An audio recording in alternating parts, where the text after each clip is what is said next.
Israel has upped its bombing in Lebanon, not just southern Lebanon near its border, but also eastern Lebanon, the Bekaa Valley, uh, which is also a stronghold of Hezbollah supporters. Um, Supposedly, upwards of 1,000 people have been killed in Lebanon in the last few days. I don't think anyone knows the full count yet. Lebanon's government and medical infrastructure has been in a shambles for many, many years, and they probably don't have the ability to accurately keep up with the casualties. But certainly, around 1,000 dead and many, many thousands wounded in the last few days. Israel claims it has bombed, hundreds of sites in Lebanon. Um, and on a personal note, I spent a lot of time in Lebanon over the years, and I'm pretty familiar with all the areas that Israel is bombing, including a town in the Bekaa Valley near Baalbek, the famous archaeological site, where a friend of mine lost 13 members of his family uh, in the town of Taraya, which I have visited and stayed in many times over the years. So it's a horrific tragedy. Thousands of people, tens of thousands of people are fleeing north from the area near the Israeli border toward Beirut, which may or may not be safe depending on how much Israel escalates its attack against Lebanon.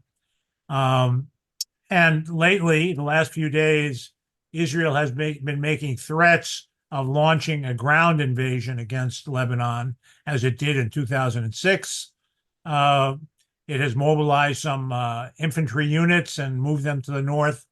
My own opinion, and it's not based on any intelligence that I have access to, is that Israel is very reluctant to launch a ground attack into Lebanon.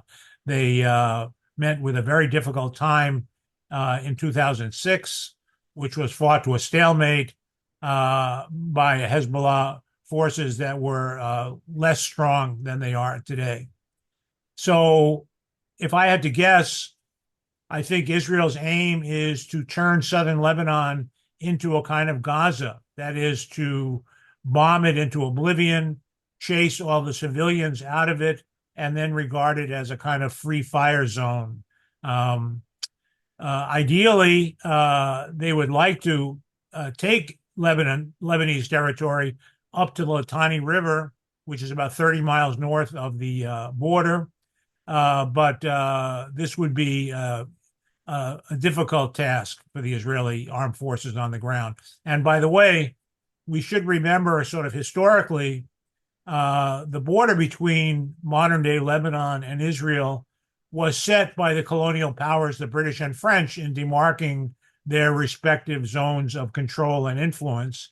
And the Zionist movement then and the right wing of the Zionist movement now never accepted that border. They always wanted to move the border, northern border of Israel, up to the Litani River, which is an important source of water in a region that doesn't have a lot of them. And that's still the dream. Israel has invaded Lebanon 3 times prior, 2 of them major times, and occupied much of Lebanon. And for almost 20 years, kept occupying the southern part of Lebanon near the Litani River until they were forced out by Hezbollah in the year 2000.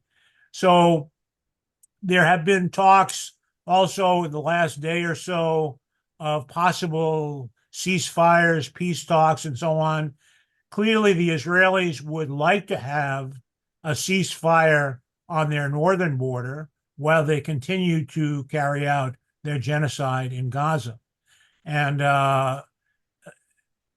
again, we should all understand that the Gaza genocide is the causing force behind the war in Israel's north. Hezbollah has said if there's a ceasefire in Gaza, they will have a ceasefire in the north as well. And I think that's the political framing that we have to use. The root of this violence is Israel's genocide against the Palestinians in Gaza and increasingly in the West Bank also. That's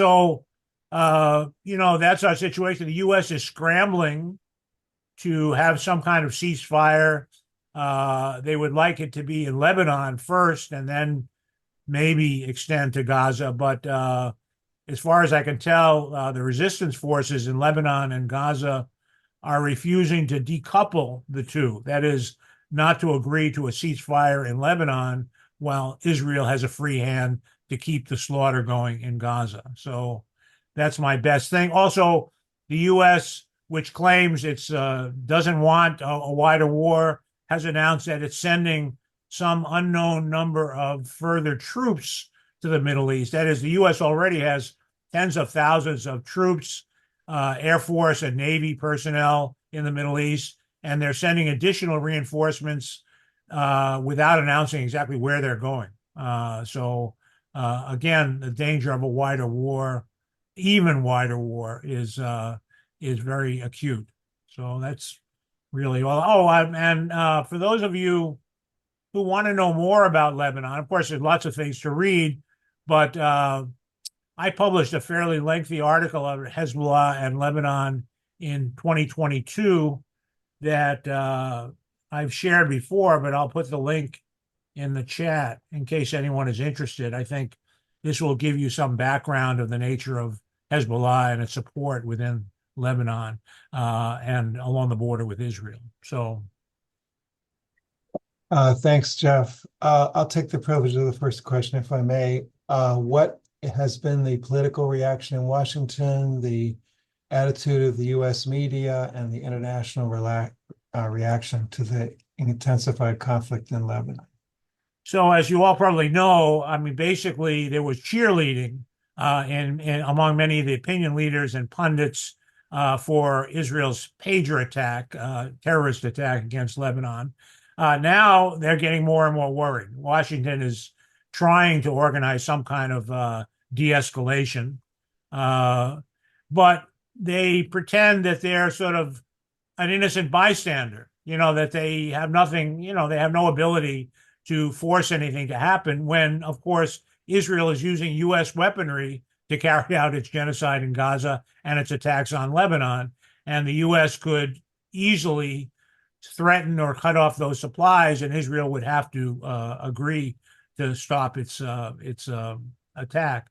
And also, I meant to say, I mean, one indication of the profoundly sort of psychotic nature of most of Israeli society is that as the genocide in Gaza has gone on, and as the Israeli escalation in the northern border with Lebanon has ramped up, Netanyahu's support has increased in Israel.